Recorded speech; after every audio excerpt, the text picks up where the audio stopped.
Good afternoon and welcome to this webinar on wind microclimate assessment for pedestrian comfort and safety. My name is Simon Leaf and I'm Technical Director here at Wild. I'd like to acknowledge the contribution made by my colleague Quentin Bidotto, who's done most of the work discussed here. Wild Analysis is an engineering consultancy with around 35 employees based in Stockport. We've always specialised in computer simulation across many branches of engineering since our foundation 35 years ago. I've been involved in fluid flow simulation for over 25 years, and we have been applying simulation techniques for wind studies at Wild for 6 years. This forms part of our portfolio on building physics, where we provide support for innovation in low carbon and sustainability projects. We use ANSYS, which is the industry-leading simulation software. Today's webinar is about the use of simulation in wind microclimate studies. This is one of two main activities undertaken by wind engineers, the other being the determination of pressures and loads exerted by the wind on built structures. By way of background, and to give you a fuller picture, I'll just say a few words about wind loading before moving on to microclimate assessment. Design against wind loading is normally undertaken by hand calculations using formulae specified in various standards. Wind loading is important to structural engineers, whereas understanding the pressure distribution over a building can, for example, help designers to ensure that fastening systems are robust enough to keep the cladding intact under storm conditions. Occasionally, the buildings will be an unusual or a peculiar shape such that the formulae in the standards don't apply, and in these circumstances we can use simulation techniques. Now, the images here show such an unusual building. This is the proposed cultural centre in Jeddah, and the image on the right shows calculated contours of pressure over the building's external surface under particular wind conditions. Okay, moving on to wind microclimate. Wind microclimate assessment is about understanding the conditions caused by proposed new buildings or developments and their effects on people. Existing residents don't want to experience adverse conditions caused by the new development going up next door, whilst the new occupants want to be able to live, work and play in comfort and safety. So microclimate assessment is an important part of the planning process. This often means comparing conditions before the development with conditions to be expected after its completion.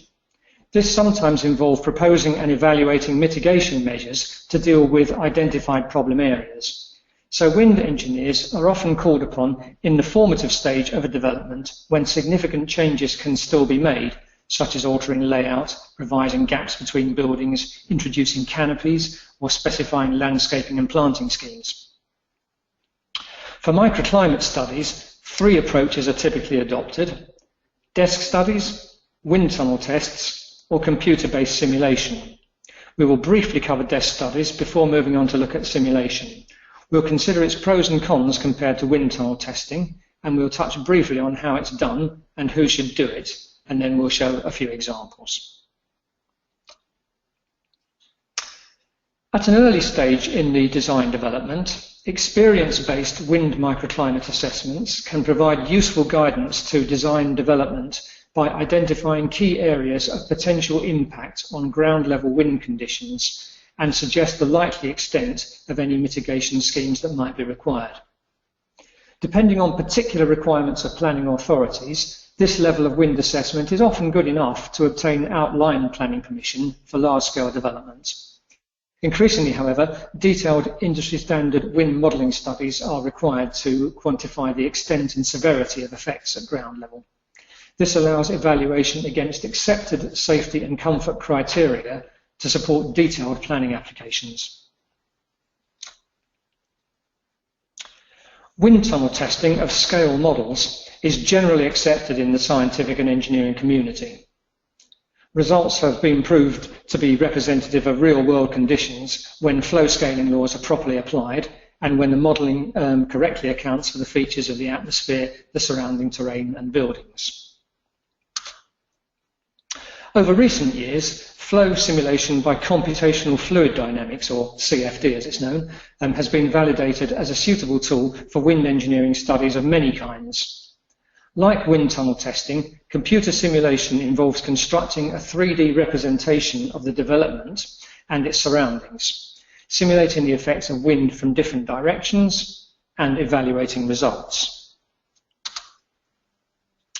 Let's consider some of the pros and cons of simulation and wind tunnel testing.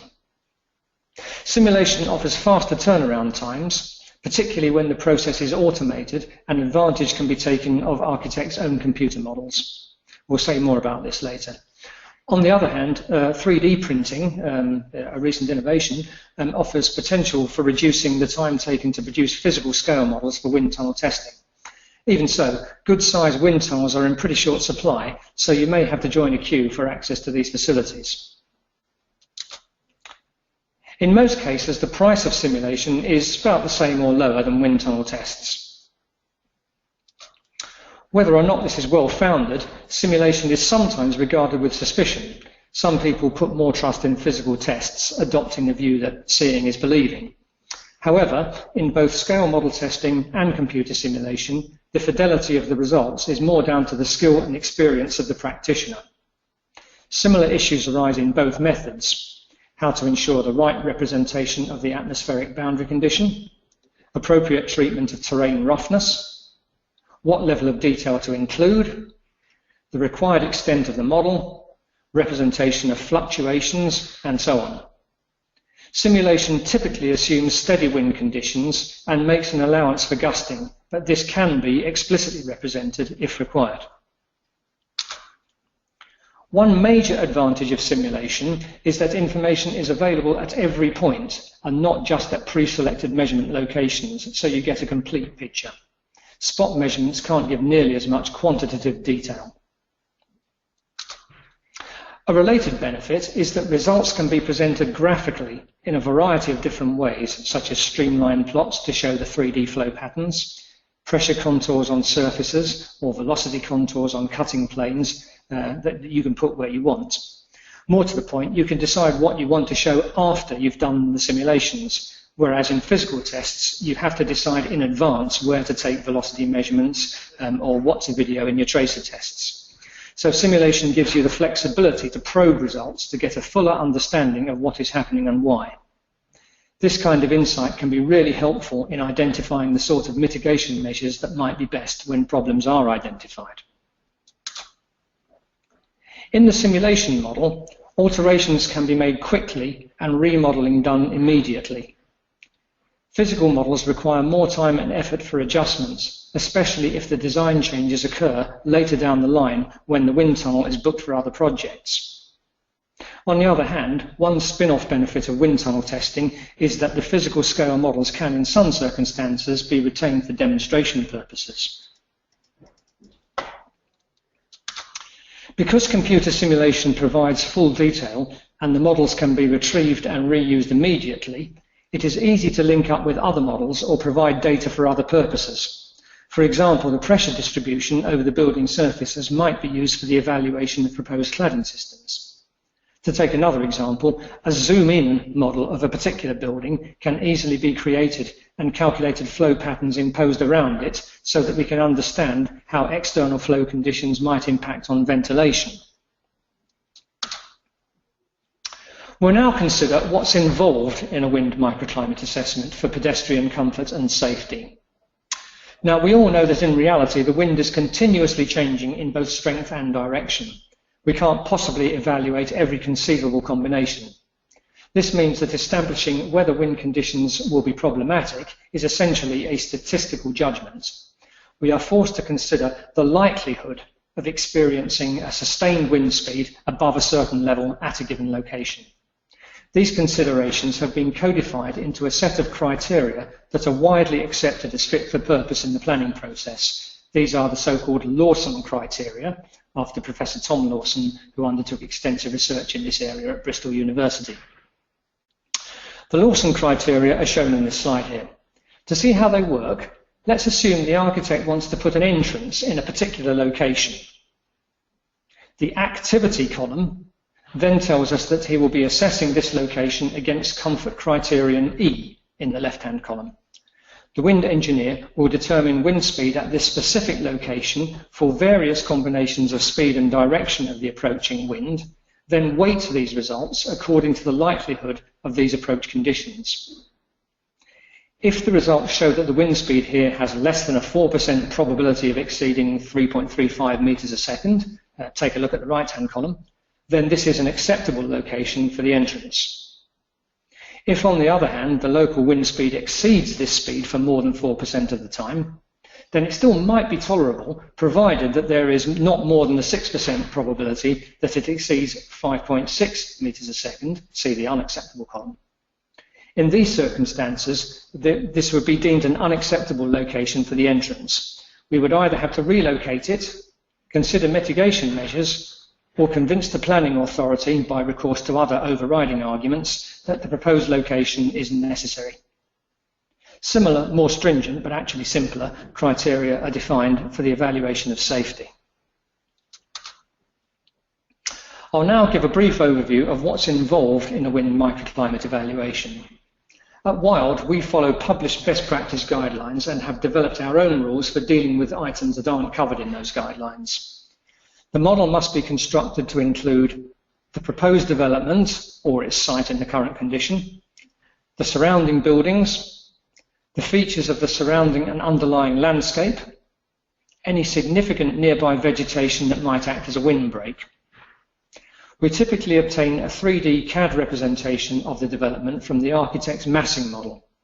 If we are lucky, the architect or developer will also supply CAD of the surrounding buildings. If these are not available, they can sometimes be obtained from other sources, but if not, simplified representations are constructed on maps, photographic evidence, or survey data. Up-to-date contour data is available from the Ordnance Survey in software form at various levels of resolution.